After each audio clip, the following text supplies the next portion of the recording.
quin acord s'ha arribat?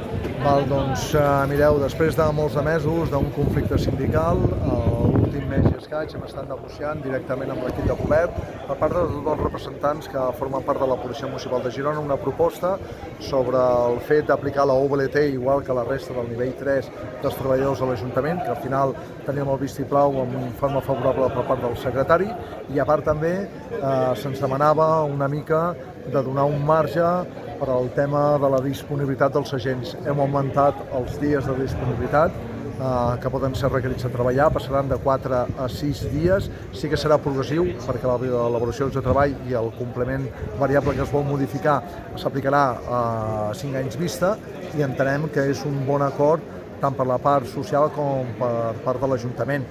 I explícitament volem agrair l'actuació que ha realitzat la senyora alcaldessa, la senyora Marta Madrenas, perquè és que ha agafat el brau per les banyes i ha estat qui ha estat pal de paller en aquesta negociació que hem portat a terme aquestes darreres 2 setmanes i escaig o 3 setmanes.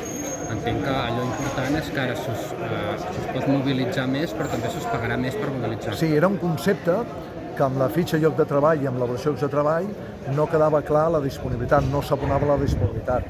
Entenem que hi ha unes necessitats. Penseu que Girona és una ciutat on es dona més de 860 esdeveniments anuals, amb l'equip de futbol, bàsquet, esdeveniments d'activitats socials que es realitzen a la ciutat, i per tant necessitem aquest plus de requeriments per als esdeveniments que necessita la ciutadania, i estem disposats, però tenia que ser amb una remuneració d'aquest factor de disponibilitat. Amb l'aplicació de l'avaluació de llocs de treball, que passarà d'un 12%, creiem que pot arribar fins a un 40% aquest mateix any, i després ja seguirà gradualment aplicant-se fins al 2027. Entenem que és el primer pas. L'Ajuntament entén que s'ha d'aplicar l'avaluació de llocs de treball a tots els llocs de treball, afecta també a altres llocs de l'Ajuntament de Girona i a banda tota la Policia Municipal de Girona, i reconeix que hi ha un deute amb la disponibilitat dels agents de la Policia Municipal.